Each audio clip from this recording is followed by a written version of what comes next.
a Jesús: Jesús, ¿a dónde vas?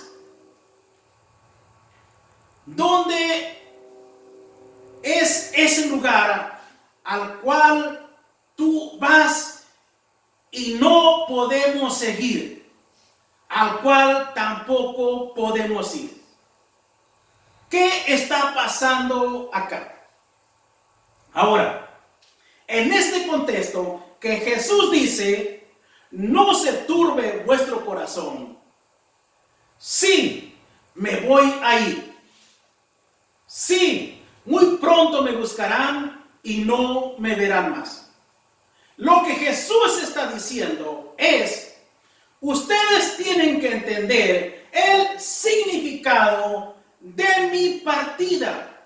Tienen que entender por lo menos 3 razones. Primero, ¿a dónde estoy yendo? Segundo, ¿por qué voy allá? Tercero, ¿y qué voy a hacer cuando llegue allá? Ahora, todo esto lo dice en el contexto de este largo discurso donde él habla de su propia entrada en gloria, donde el Padre le restaurará al Hijo la gloria que el Hijo tenía con el Padre antes de la fundación del mundo. Jesús está anticipando el final de su humillación y el momento de su entrada triunfal. No en esta Jerusalén, sino en la Jerusalén celestial. Entonces Jesús está animando a sus discípulos diciendo que Él va al Padre. Él va a la casa de su Padre. Y dice: en la casa de mi Padre hay muchas moradas. Y una de las razones por las que estoy dejando, y una de las cosas que voy a hacer, es que voy a preparar un lugar, dice Jesús, para vosotros. Y Jesús dice algo aquí que creo que es una de las cosas más reconfortantes que haya pronunciado mientras estuvo en la tierra. Él dijo: si no fuera así, yo os lo hubiera dicho. Es decir, si ustedes aquí están viviendo una falsa esperanza de resurrección, si están aferrados a un simple espejismo o a una manera fantasía mitológica de la vida después de la muerte, yo los hubiera dicho, lo hubiera corregido. Yo se los hubiera dicho. Pero la realidad es que hay un cielo y hay muchos lugares de residencia allí. Él dice: y voy para allá antes que ustedes, para preparar un lugar para ustedes en la casa de mi Padre. Hermanos, si creyéramos esa sola declaración de Jesús, créanme que cambiaría totalmente a la iglesia y cambiaría totalmente también al mundo. Si realmente creemos que nuestro Señor se ha marchado con el fin de preparar un lugar para nosotros, créanme que estaríamos desesperados por llegar allá y toda nuestra visión de la muerte cambiaría. Bueno, este discurso continúa, como ya saben, por varios capítulos y se llama el discurso del aposento alto. Y quisiera solamente dirigir su atención al capítulo ahora 16 de Juan por un segundo, donde Jesús aclara aún más estos asuntos.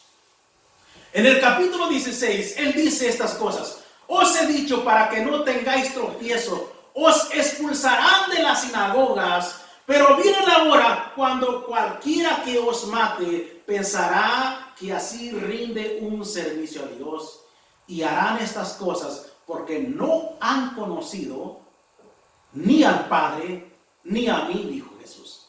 Pero Pero os he dicho estas cosas para que cuando llegue la hora os acordéis de que ya os había hablado de ellas. Y luego el versículo 5. Pero miren, pero ahora dice, voy al que me envió. Y ninguno de vosotros me pregunta, ¿dónde vas? Mas porque os he dicho estas cosas, la tristeza, dice, ha llenado vuestro corazón. Ahora, ese es el punto, hermanos, en que quiero que entendamos. Que cuando Jesús anuncia eminentemente su partida de este planeta, la respuesta inicial de sus discípulos es una reacción de tristeza. Cuando leemos el relato de su partida real, encontramos, por ejemplo, al final del Evangelio de Lucas y a inicios del libro de los Hechos, un par de cosas a las que quisiera que le prestemos atención. En primer lugar, vamos a ver el libro de Hechos y luego vamos a ver el relato de Lucas en su propio Evangelio. En el libro de Hechos, en el primer capítulo, en su versículo 4, leemos lo siguiente. Y reuniéndolos, les mandó que no salieran de Jerusalén, sino que esperaran la promesa del Padre, la cual les dijo, oísteis de mí. Pues Juan bautizó con agua, pero vosotros seréis bautizados con el Espíritu Santo dentro de pocos días. Entonces, los que estaban reunidos le preguntaban diciendo, Señor, ¿restaurarás este tiempo el reino de Israel? Y él les dijo, no les corresponde a vosotros saber los tiempos ni las épocas que el Padre ha fijado con su propia autoridad. Pero recibiréis poder cuando el Espíritu Santo venga sobre vosotros. Y me seréis testigos en Jerusalén, en toda Judea y Samaria y hasta los confines de la tierra. Después de haber dicho estas cosas, dice que fue elevado, y mientras ellos miraban, una nube lo recibió y le ocultó de sus ojos, y estaban todos mirando fijamente al cielo. Mientras él ascendía, aconteció que se presentaron junto a ellos dos varones con vestiduras blancas que les dijeron, varones galileos, ¿por qué estáis mirando al cielo? Este mismo Jesús que ha sido tomado de vosotros al cielo, vendrá de la misma forma, tal como le habéis visto ir al cielo. Y luego, todo lo que Lucas dice es que se volvieron a Jerusalén desde el monte de los olivos.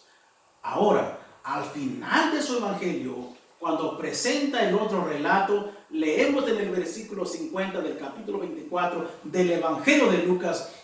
Dice que entonces los condujo afuera de la ciudad hasta cerca de Betania y alzando sus manos dice que los bendijo. Y aconteció que mientras los bendecía, se separó de ellos y fue llevado arriba al cielo. Ellos, después de adorarle, óiganme bien, hermanos, ellos, después de adorarle, regresaron a Jerusalén con gran gozo y estaban siempre en el templo alabando a Dios. Ahora, ¿qué pasó entre el momento que Jesús les dijo, me voy, cuando se llenaron de tristeza, y el momento cuando Él en realidad los dejó y sus corazones se llenaron de gozo? ¿Cómo podemos explicar el cambio radical en su comportamiento con respecto a su partida? ¿Cómo puede alguien estar feliz por la partida de Jesús? Bueno, la razón de su gozo creo que es simple.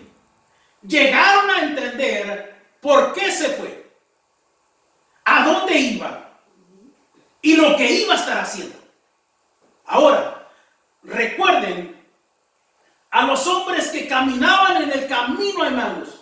Ellos hablaron con Jesús y no sabían que estaban hablando con Jesús. Y Jesús les preguntó, ¿de qué cosas hablan? Y estos hombres dijeron, esperábamos a este Jesús, el Mesías. Esperábamos que nos redimiera. Esperábamos que Él fuera nuestro rey. Pero Él nos decepcionó. Ahora, si ustedes tuvieran una invitación a la coronación de Jesucristo como Rey de Reyes y como Señor de Señores, ¿no les gustaría verlo, hermanos? ¿No quisiéramos estar allá con Él? Es más, si no pudieran ir, sin duda querían verlo en televisión, o por lo menos como lo estamos haciendo ahorita, o en los titulares de las noticias. Pero no querían perdérselo. Lo que ocurre aquí es lo siguiente: a través de su ministerio de enseñanza, Jesús no seguía refiriéndose en primer lugar a su ascensión, sino a su descenso, donde dijo, nadie ha ascendido al cielo, sino el que bajó del cielo. En nuestro idioma la palabra ascender significa simplemente subir. Y nuestra tendencia es pensar en la ascensión de Jesús a los cielos desde el monte de los olivos, sobre lo cual acabamos de leer aquí.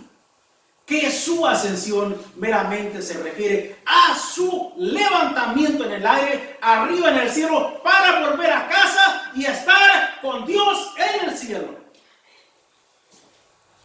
No en el concepto de la ascensión desde el periodo más antiguo de la literatura bíblica del Antiguo Testamento. No era solo subir a una colina o ascender a una ciudad o ascender al cielo, sino el ascender a un lugar en particular para un propósito muy particular también. Y ese propósito particular es el de ser coronado en el cielo como Rey de Reyes.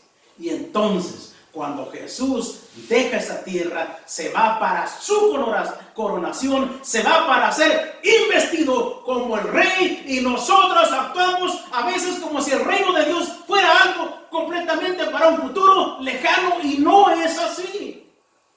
Y olvidamos que el anuncio fundamental del Nuevo Testamento es que nuestro Rey reina ahora mismo. Ese reino es invisible. De hecho, la última pregunta de los discípulos que hicieron antes de que partiera es: ¿restaurarás en este tiempo el reino de Israel? Y les dijo: no es de su incumbencia saber cuándo lo voy a hacer.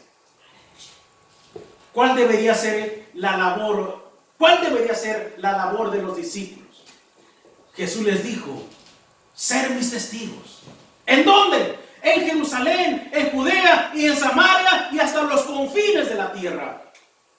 Como déjenme citar lo que dijo Juan Calvino. La tarea de la iglesia es hacer el reino invisible de Jesucristo visible para nuestra fidelidad y para nuestra celebración y nuestro gozo por su partida al cielo, para convertirse en el Rey de Reyes, para entrar en el santuario celestial como nuestro gran sumo sacerdote. Y cuando vaya allá, dice Jesús, Él enviará al Espíritu para que actúe como su presencia en su ausencia entre nosotros, para fortalecer a la iglesia para su misión. Él dijo: no os dejaré huérfanos. Es necesario que me vaya para que el Espíritu Santo venga sobre ustedes, porque van a recibir poder. Y estando de pie, observaron la gloria de la nube transportando a Jesús a su trono. Y vinieron los ángeles y dijeron: varones galileos, ¿por qué estáis mirando al cielo?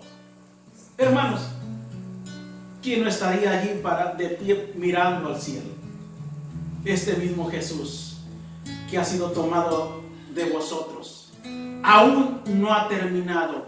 Esta es la inauguración de su reino. Pero vendrá a consumar su reinado en la misma gloria. Creo que la ascensión de Jesús es uno de los momentos más importantes de toda la historia bíblica, la cual los hombres del Antiguo Testamento anhelaban ver a nuestro Rey coronado en toda su gloria y majestad, poniendo a sus enemigos bajo sus pies. Por eso el libro de Apocalipsis dice: al que está sentado en el trono y al Cordero de Dios, a él sea la alabanza, la honra, el poder y la gloria por los siglos de los siglos. Y todos decimos amén. Amén. ¿Por qué no entonamos una alabanza? Cantemos todos juntos al Señor.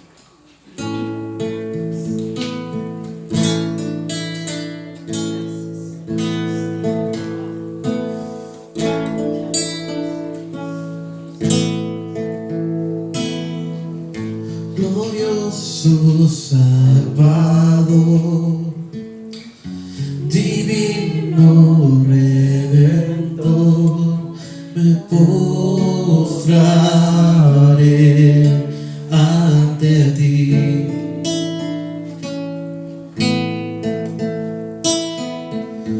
Bendito Redentor, hermoso Rey de Sión, te adoraré y así declararé: y eres Rey de los cielos, eterno Dios, exaltado por siempre, Jesús Señor. Tú gobiernas en toda la creación, oh Cordero molado, eres Señor. Las naciones enteras se postrarán y tu nombre por siempre bendecirán. Por los siglos tu gloria nos llenará y veremos tu fuerza y majestad.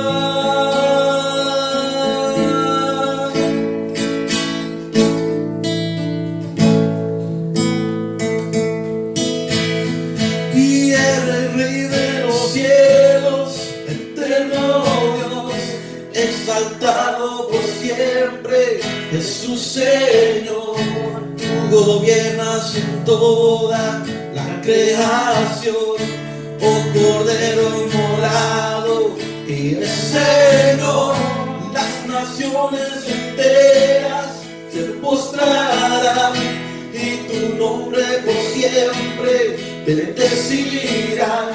Por los siglos tu gloria nos llenará y veremos tu fuerza y majestad.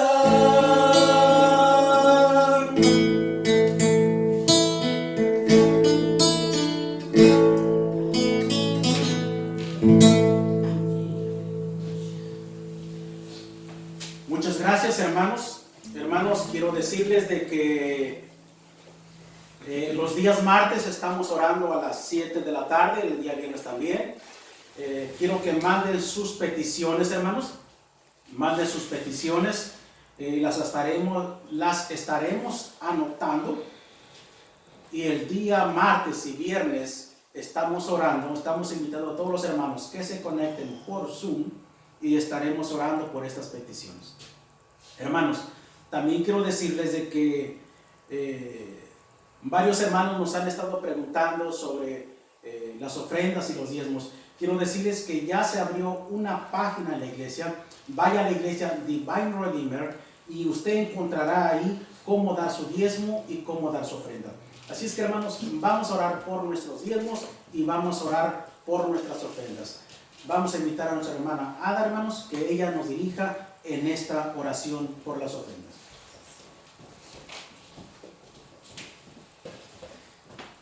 Hermanos, ahí donde está sentado escuchando, cierre sus ojos, eleve su oración al Señor y demos gracias A Dios por aquellos hermanos que tienen trabajo y siguen trabajando, y por aquellos también que han sido afectados, que ellos tendrían el deseo de estar colaborando, hermanos que han hablado y preguntado, hermanos en la página está para que den sus ofrendas. Damos gracias al Señor por esos hermanos fieles que están interesados por hacer la ofrenda.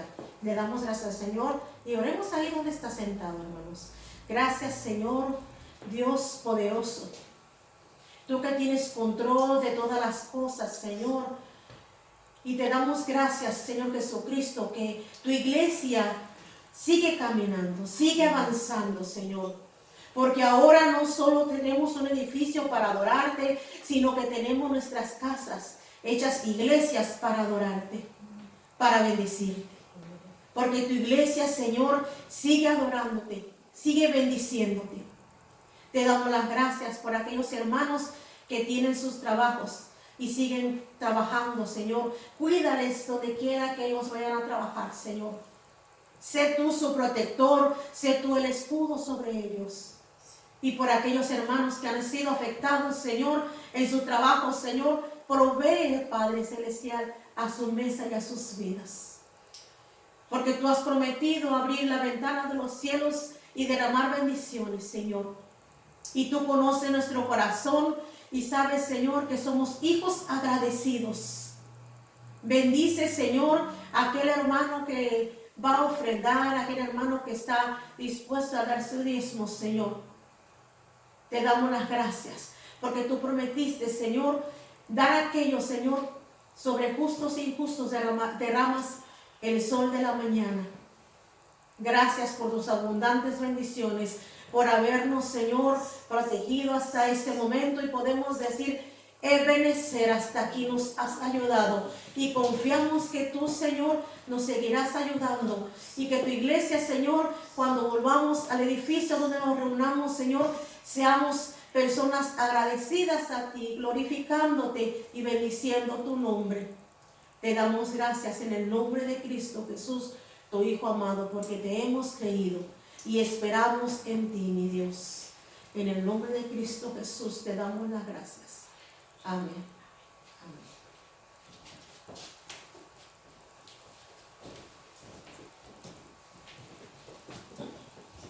Muchas gracias, mis hermanos. Que el Señor bendiga a cada uno de ustedes. Que el amor de aquel que hizo todas las cosas. Amén. Que la bendición del Padre, Amén. la bendición del Hijo Amén. y la bendición del Espíritu Santo sea con su iglesia. Mis hermanos, el Señor les bendiga. Gracias, hermanos. Nos vemos el próximo domingo. Dios les bendiga. Amén.